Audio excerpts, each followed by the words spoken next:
Hello， 大家，灵魂重生第5集。上一集我们跟着 Cam 送走了幼儿，送走了妈妈。现在 Cam 要来实施计划，打算让灵巫师收留他。让我们就继续来看看嘴硬心软的灵巫师到底还能坚持傲娇到什么时候才会松口。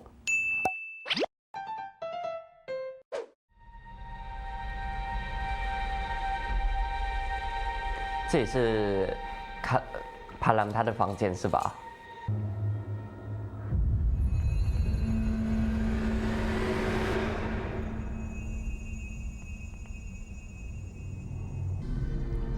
你也来到了这个意识空间里。ต้องขอบคุณไอ้ชยศมันกูจึงได้ความคิดเนรมิตมิตินี้ขึ้นมาบ้างหยุดเถอะละพึ่งรู้จักชื่อกูด้วยหรือแสหาเรื่องนะยิ่งมึงพาชีวิตคนอื่นมาพัวพันกับมึงเท่าไหร่บาปของมึงก็ยิ่งหนักเท่านั้น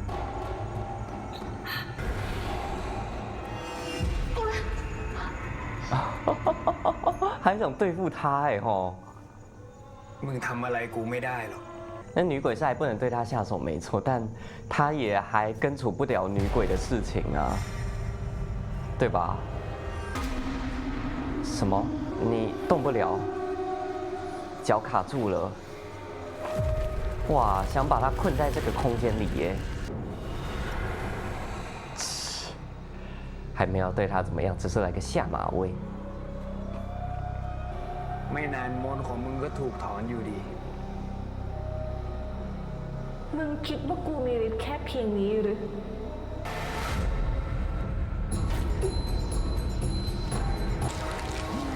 哇！上次请神仪式都没有流这么多鼻血。หยุดนะอีผีบ้า啊？哦。天哪！问题是这2个小屁孩奈何得了他吗？进来送死了啊！เป็นอย่างมันความมีฤทธิ์จะทำอะไรได้หรือแกนั่นแหละข้านี้ก็มองไม่ออก好哦，我也被骗过了，就走了。所以帕兰是留有后手的啦，我才想说他就这样贸然闯进人家的地盘来。哦。他是不是也有点不甘心？怎么自己奈何不了敌人，还差点栽在人家手上？这趟去也算是知道敌人有多强大了，也不算毫无收获。好，我经过各位解释，我知道这位是 Cam 的爸爸了。你怎么还在这里？ทำไมโยมมาอยู่ที่นี่跟我问一样的问题。ฉันแค่จะมาลาเราผูกพันกันมานานแม่อาตมามองไม่เห็นแต่อาตมาก็รับรู้ได้ว่าโยมอยู่รอบๆตัวลูกมาตลอดขอบคุณความรักที่มีให้ฉันกับลูกทั้งกับเวลาที่เคยใช้ร่วมอยู่กับโยมและเวลาที่เหลืออยู่เพื่อบวชเพื่อต่อชีวิตให้กับลูกอาตมาทำไปด้วยความรักและความเต็มใจ是出家人怎么可能就真的都没有爱了是吧ไม่ต้องร้องไห้นะโยมตอนนี้ฉันว่าฉันเจอคนที่จะช่วยลูกเราได้ฉันก็สบายใจค่ะพ่อครูเสกไม่ได้เสียไปนานแล้วหรอกเธอ现在有一个延续了那位大师的精神มีบุญยิ่งกว่าพ่อครูเสกเสียอีก没想到ที่สำคัญกว่านั้นคือถึงแม้ว่าเขาจะไม่รู้ตัวฉันว่าเราฝากอนาคตลูกเราไว้กับเขาได้ค่ะหลวงพี่哎呦看到 Cam 没事他就安心ถ้าอย่างนั้นอาตมาก็เบาใจ爸爸妈妈都决定要把孩子嫁给你了啦你要对人家负责哦ขอให้ไปสู่ภพภูมิที่ดีแล้วเดี๋ยวอาตมาจะตามไปเดี๋ยวไม่ต้องรีบตามมานะคะหากชาติหน้ามีจริงขอให้เราได้เกิดมาพบกันอีก好了随后只是一个说法应该没那么快啦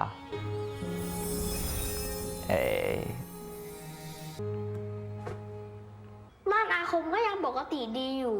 ทำไมพ่อครูถึงถูกดึงเข้าไปในมิติของนางลำพึงได้อะจ๊ะ他是被拉进去的นางลำพึงฉวยโอกาสดึงจิตของพ่อครูไปในตอนที่จิตของพ่อครูอยู่นอกเรือนถ้าอย่างนั้นพ่อครู ก็ถอดจิตอีกไม่ได้เลยดิ 有点麻烦。 ยังไงกูก็ต้องคอยไปดูแลคนในหมู่บ้าน ถ้างั้นต่อไปก็ยกหน้าที่นี้ให้ฉันกับท้องนะจ๊ะจริงจ้ะพ่อครูหยุดถอดจิตได้เลย 孩子长大了。ถ้าเกิดอันตรายให้รีบหนี 这也是帕兰的成长后，他不再什么东西都扛在自己肩上，什么都亲力亲为了。他开始愿意放心把事情交给别人了。 พวกมึงคือครอบครัวของกู เข้าใจไหม แน่นอนจ้ะ 你看，开始会这样子跟别人交流感情了，会表达说你是我的亲人。玩完睡了，才终于想起来要打扫啊！你们也太嗨了吧！ ตัวไว้นั้นได้โหไม่ต้องโตมากก็ได้ 大花不是已经15岁了吗？哎呦，现在见到他会害羞哦。单身狗在旁边看穿了一切。 หอมมาก พี่เจดกับพี่เข็มเขาตั้งใจจะทำอะไรกันไม่รู้จ้ะ 煮个菜，整间屋子都在冒烟。 แล้วก็ทำกับข้าวเยอะเชียวจ้ะน่ากินมาก 你们可以吃东西吗？很开心哦。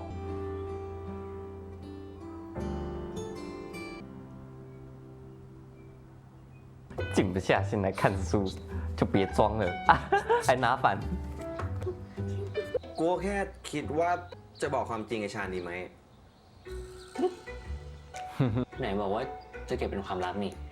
现在对 Jet 来说，强尼已经越来越像自己人了。 ก็มันมาช่วยเราแบบไม่ถามสักคำปกติมันขี้เสือกตายมึงก็รู้ กูกลัวมันอกแตกตายซะก่อน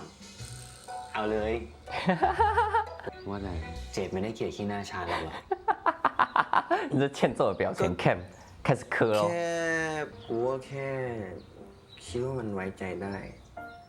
เผื่อต้องช่วยอะไรอีก แหมกันไม่สนิทกันตอนไหนจ๋า แล้วทำไมวันนี้พ่อครูตื่นสายจังวะ 在偷偷看你们啦 เดี๋ยวกูไปเก็บกับข้าวเข้าตู้ก่อนแล้วกันนะ พ่อครูครับ ขอให้หลานพ่อครูเอ็นดูผมเยอะๆเลยนะครับ 但是你不知道他有多喜欢你。哎呦，这部剧也要来这一套吗？哦，强壮的手臂，强壮的身板，稳稳的接住你。 ขาก็ไม่ได้เป็นไรนี่ยืนเองก็ได้มั้ง 这才是正常人害羞的反应嘛！ ไอ้เข็ม 互磕的你们两个， มึงอ้อนหรือมึงอ้อยเนี่ย 哎，他是你师傅，不要当着他面讲。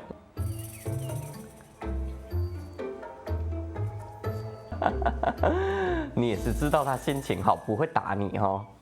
现在打扫完了，要来正式撒娇了。 วันนี้ไอ้เข็มมันตื่นแต่เช้ามาทำความสะอาดเลยนะครับ แถมยังทำกับข้าวไว้ด้วย แล้ว 明明都知道等人家开口。 ให้ผมอยู่ต่อที่นี่จนกว่าจะเปิดเทอมได้ไหมครับ จะอยู่ก็อยู่ไปสิ 哎， แต่ทำอะไรให้มันยุ่งยากทำไม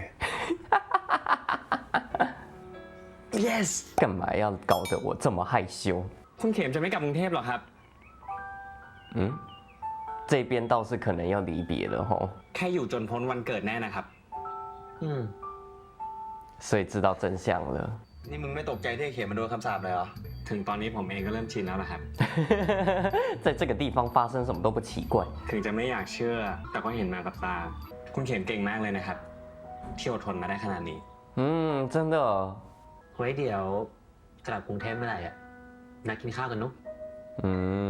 前提是你回得去，一定回得去，是不是？ ยาย45ทำพิธีสูดขวัญเอิญขวัญละว่าสีมือนี่เป็นมือดี 哦，他们要回去了，车子跟行李都已经准备好了。 วันสิทธิอมุตตโศก 哎 ตกแต่ง 呦， ผ้าขวัญแล้วกะจังย่อมา 大部分的这群大学生都还是好人哦，都已经跟当地人建立这么深的羁绊了。现在唯一的疑问就是枪有没有跟着回去？哎啊，你们要跟着回曼谷啊？我还以为他们3个就留在这边出家了。哎， ปีหน้าผมก็จะมาอีกครับ 那他是以什么理由留下来 นี่เอา 的？ จริงเหรอวะ เปลี่ยนใจตอนนี้ยังทันนะเว้ย ถ้าพวกมึงทั้ง3 คนคิดจะลงเรือลำเดียวกันแล้ว แปลว่าถ้ามึงเจออันตราย พวกมึงพร้อมจะสละชีวิตเพื่อกันและกัน 哇，必须要有这心理准备啊！ ผมทำได้ครับ 其实他们留下来不是为了玩呢、ตรงนี้ แบกอะไรมาเยอะวะหักชิบหาย นั่นคือนะครับ เอาไว้หาข้าวเวลา 哇哦，真是文青啊！看，真的是很有义气哦。也就是这几天才刚变熟的朋友，他已经准备好了，要为他做这么多了。什么意思？眼睛不知道看哪里，不要乱看，非礼勿视。我心神会乱。 ผ่านป่ากล้วยด้วย ก็เลยตัดมาเพิ่ม น่าจะพอใช้ทำอย่างอื่นได้ 路过就顺便砍哦，讲的那么顺 ก่ 便 อน。ตัดมึงได้ขอเขาไหมเนี่ย ไม่อะ ไม่พลาดอยู่แล้ว พ่อกูจะรับอะไรทานกับกาแฟไหมครับ ไม่ทำให้เสร็จเถอะ อะไรของเขาเนี่ย เดี๋ยวดีเดี๋ยวร้าย 根本还不了解他哦，还不知道他这反应就是害羞了。 สมแล้วนะครับที่เรียนศิลปกรรมกันมา 哇塞， คราวหลังไม่ต้องเล่นใหญ่ขนาดนี้แล้วมึง นิ้วแหกหมด 哦，还2尊哦。 ถ้าพวกมึงไปอยู่ที่นี่ ก็ต้องฝากตัวเป็นศิษย์จะได้สอนวิชาให้ด้วย 啊， เธอไม่ต้อง แค่ไอ้ชาญพอ 为什么？哦，可能也怕他那个诅咒还有危险，像他这样子一灵魂出窍一施法就被卷进那个空间里 จะถวายตัวเป็นศิษย์ใคร ต้องยกผู้นั้นให้เป็นครูบาอาจารย์ 啊！ จะล่วงเกินจะทำร้าย หรือมีเจตนาไม่บริสุทธิ์ไม่ได้ 我懂了，看来你自己已经对 Cam 有不纯的意图了。哇塞，你真的为了做那个手指头受这么多伤？ ข้าพเจ้านายชาญวิทย์พานิชกร ขอมอบกายและใจเป็นสิทธิที่ดีของครูอาจารย์ด้วยความเคารพ ขอให้พบแต่ความสุขความเจริญเมื่อจะตุลพิษพรชัยสมหวังตามปรารถนาทุกการ 哎呦，Cam 怎么一副要哭的样子？ เดี๋ยวมึงเข้าไปในป่า หากระดาษสีแดงที่ม้วนเป็นเกลียวแบบนี้ให้เจอ ระวังไว้นะมึง ในป่ามีเจ้าถิ่นอยู่ด้วยนะเว้ย มึงก็ไปด้วยไอ้เจ็ด 看人家笑话吗？ รีบกลับมานะ เดี๋ยวทำขออร่อยๆไว้รอจ้า นี่ นี่ 都不能好好叫他名字， พับเหรียญโปรยทานเป็นปะ 留下来之后关系反而变尴尬了哦。 จะไม่รับเป็นสิทธิ์ก็ไม่บอก มือพังหมดแล้ว 哎呦， คอยดูนะ จะพับเป็นรูปประหลาดๆให้ดูเลย 自言自语都被听到了。跑男也是只会在背后心疼，他果然跟跑完不是同一个人哈！跑完这么会谈恋爱，这么会怜香惜玉， หาเจออย่างเนี้ย ยังเลยครับ จะกลัวอะไรเนี่ย ยังไม่มืดสักหน่อย ก็เพราะมันยังไม่มืดไง ภัยเจ้าถิ่นมันก็เลยยังไม่หลับอ่ะ 他都认识地头蛇。 ไอ้ไผ่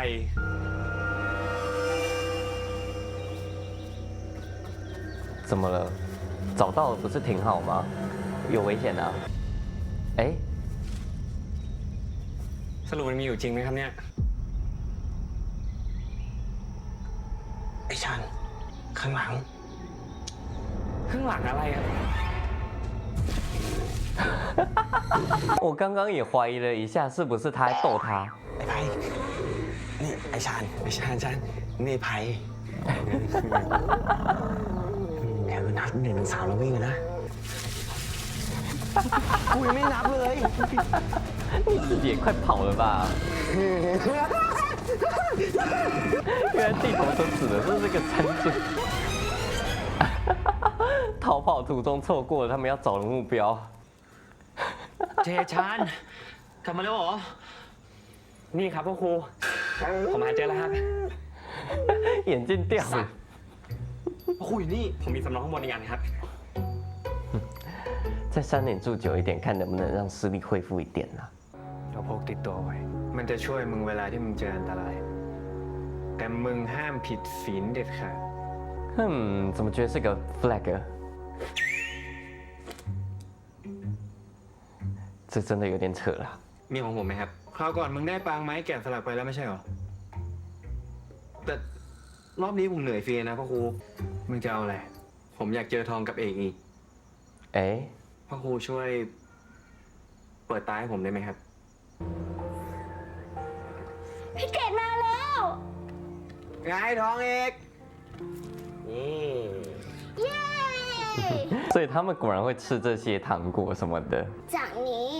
พี่จะมองไม่เห็นพวกเราแล้วจริงๆเหรอ 啊 อย่าไปโทษพ่อครูเลยคำสั่งพ่อพี่อะ 啊！ ต่อยเป็นพ่อครูก็ขัดไม่ได้หรอก 原来如此，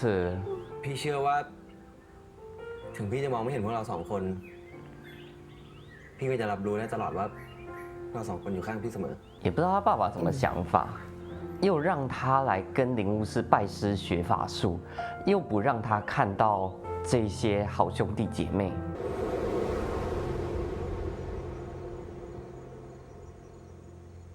มึงแน่ใจนะเจ็ด 啊，帕兰还是心软吼。 ครับพ่อครู Jet 要什么奖励他就答应了。 แล้วพ่อมึงล่ะเขารับไหวไหม ที่พ่อเคยให้ผมปิดตาก็ เพราะว่าผมคุยกับผีจนไม่มีเพื่อนเป็นคน แต่ว่าตอนนี้ผมมีเพื่อนแล้วครับ 哎，찬这副眼镜比较好看。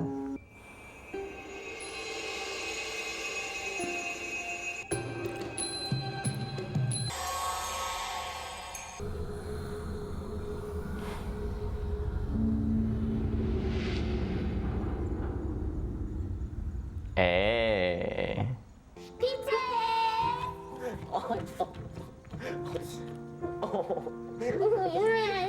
所以目前剩찬看不到这两个了。 จ 他 ริงๆทองกับเอกอยู่มานานกว่าพี่อีกมั้ง 啊，真的啊， สงสัยคงต้อง เรียกว่า น้ ลุ อง ง เจ ทองกับลุงเอกแล้วมั้ง 哎，果然看不到。 ฟังจากเสียงหัวเราะคุณเจดแล้วเนี่ย น่าจะน่ารักน่าดูเลยนะครับ Jet 就是这么重情重义哈，为了 Cam 的事情这么义不容辞，还为了这两个想要重新开天眼。 ที่พ่อครูพูดวันนี้ว่าไม่ให้ฝากตัวเป็นศิษย์นี่คือไงวะ ที่พ่อครูบอกว่ามีเจตนาไม่บริสุทธิ์ เขาหมายถึงอะไรอะครับ เรามาขอฝากตัวเป็นศิษย์เพราะว่าอยากมีชีวิตรอด เขาคงเรียกว่า เจตนาแอบแฝงละมั้ง 骗得过这两个吗？ แต่ที่ผมยอมก็เพราะว่าอยากช่วยคุณเข็มนะครับ ไม่ใช่เจตนาแฝงเหมือนกันหรอ โอ้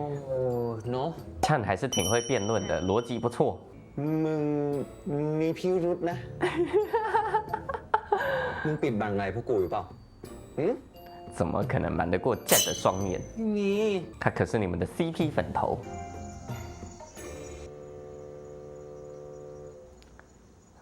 ก็ประมาณนั้นแหละ กูช็อกเลย 什么东西？ แถมยังรักกันมาตั้งแต่ชาติบางก่อนไป 哦，果然把前世今生的事都讲了。 ถ้าคุณเจดไม่พาคุณเข็มมาที่เนี่ย ก็คงไม่ได้เจอกันแล้วนะครับ แน่ดิ บุพเพสันนิวาสสัตว์ 你当了一回红娘，你很开心吗？ พ่อครูเขาอาจจะเห็นว่าเราเพิ่งระลึกชาติว่าเป็นเข็มกา ก็เลยอาจจะคิดว่าเราอาจจะยังอินกับความรู้สึกของเข็มมิตาอยู่อะ 嗯， แต่มึงชอบแต่อะไร ไม่มีแต่ กูรู้จักมึงมาตั้งนานคิดว่ากูไม่รู้เหรอไอ้เข็ม กูถามมึงจริงๆนะ มึงคิดไงกับพ่อครู คือเราชอบเขาอะ 啊，承认了。 นั่นไงกูว่าแล้วยังไง เราก็ต้องเอาชีวิตรอดให้ได้ก่อนนะ 嗯， ส่วนเรื่องพ่อครูเราไม่ได้หวังอะไรอยู่แล้ว เขาคงไม่ได้คิดอะไรกับเราหรอก 这你可真是不了解他。 ถ้ากูบอกว่า พ่อครูอาจจะคิดเหมือนกันนะ 还是这头号大弟子了解。其实我很好奇，Cam 他都不会疑惑吗？他现在对林巫师、对爬兰的感情，是还是前世的感情，还是真的是他自己的感情？ ตอนนั้นน่ะพ่อครูกระอักเลือดหนักมาก แต่ก็ยังรีบวิ่งไปตามหาพี่เข็มก่อนเป็นอย่างแรกเลยจ้ะตอนที่พี่เจกับพี่ชันเข้าป่าไปพ่อครูแอบหยุดมองพี่เข็มตรงชานบันไดด้วย 这两个小孩不错，给 Jet 增加科点。 ยังไงก็มันก็เป็นไปไม่ได้หรอก เป็นแบบน่าเชี่ยอะไร จุกนี้ไล่เข็ม 哎呦 ，Cam 的想法没有错了，爱情的事情先等等。他现在迫在眉睫的是他的诅咒问题。 ต่อให้พ่อครูมีใจจริง ๆ แต่ด้วยหน้าที่เขาก็ต้องรักษาศีลวางตัวให้ห่างจากคุณเขมนะครับ ผมว่าคุณเขมตัดใจซะตั้งแต่แรกดีกว่าครับ 那他爷爷为什么可以生小孩？还是他爷爷就是因为生了小孩，所以他身边的那些家人都没有好下场？ นอนไปอย่าฟังเยอะไปนอน 两个都是好朋友啦，都很真心在为他考虑，而且还是两个打地铺让他睡床上哎。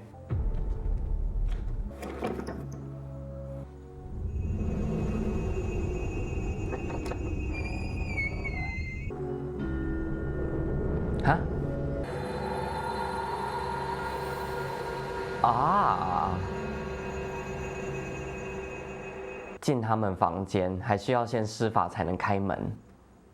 所以你平常真的都有给他们的房间上什么结界之类的保护他们啊？什么死傲娇？我真的是，我还以为那又是什么法器，给他换药。所以他刚刚施的法就是让他们眼睛闭好，睡好，不用避免他们醒过来啊。好了，你是不是以为自己对 Cam 的爱藏得很好？ 结果什么都没有瞒过那两个小孩，还有 Jet。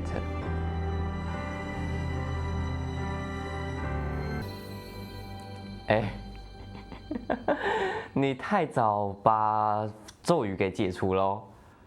，Cam 立刻醒过来了。你应该要再过个30分钟再解除法术的。啊，离开也忘了先熄灯。哎，啊，这些还没清掉。 真的太不会谈恋爱了，好啦，就你这样子还想要偷偷给予关爱，甚至都还没走远。哎呦，开心嘞！ เมื่อคืนยังเป็นแผลติดพัตเตอร์อยู่เลยนี่ครับ นั่นดินิ้วมึงหายแล้วเหรอ ตื่นมาก็หายเลยอะสงสัยได้ยาดี Cam 可没有泄露你的秘密哦，是你实在太好猜了。这两个跟着 Cam 留下来，果然是对的，太好 ไม่ 玩 เปลี่ยนใจ 了 แน่นะครับพ่อครู ฉันก็บอกอยู่ว่าฉันติดธุระ 啊！光从 BGM 我就知道这个人不简单，全身名牌，开名车。 ในคำให้กู้ในอยู่ดีมีแห้ง พ่อครูนะ เคยมีแฟนด้วย 啊 อย่ามึงโฟกัสผิดจุด กูบอกว่าข่าวลือ 好啦，有 Jet 在是不会有误会啦。 ก็เขาเป็นเพื่อนกันตั้งแต่เด็กอะแล้วก่อนพ่อครูเป็นงี้นะ แกโคตรซ่าเลยมึง เด็กช่างอะพ่อของพ่อครู กับพ่อของพี่พีมอะเขาสนิทกัน ก็เลยไปมาหาสู่กันบ่อยๆ คนอื่นเขาก็เลยคิดว่าจะแต่งงานกันไง แต่แค่นั้นเลยเว้ย ตอนนี้ก็ไม่ได้อยู่กัน2 ต่อ 2 มึงก็เห็นนี่ว่าน้องชายเขาก็เฝ้าอยู่ในรถ น้องชาย 这个登场方式怎么觉得这个反而是更重要的人物？哎呦，你这眼神对 Cam 有兴趣哈？ กูว่า ตอนนี้พ่อครูกับพี่พิมพ์ไม่มีอะไรหรอก กูเชียร์เรือมึงให้สุดใจเลยว่ะ อ้าว 哎，你怎么来了？ ผู้ใดสิไปแข่งเรือทั้งไหน โอ้ยโบแมนเสียนแกร็บสุด แบบคู่จิ้นนั่นติ ๆงูเสย 你以为奶奶跟不上时代嘞？ แต่คันอยากให้เขาสมหวังอ่ะ มันพอมีทางอยู่ 奶奶要助你们一臂之力，不要小看奶奶这几十年来的人生智慧。 มึงเชื่อสีดิ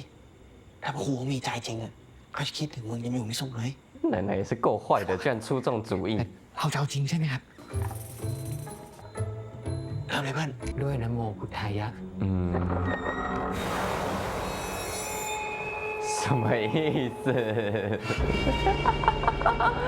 ？Oh my god！ ไปเอาผ้าชุบน้ำมา เธอแหละเช็ด 哎呦，不会真的咒语起效吧？ 对，我是觉得啦，Cam 现在情况特殊，真的不要再让他去额外节外生枝搞什么法术的东西了。就算奶奶是好心，她也要自己知道。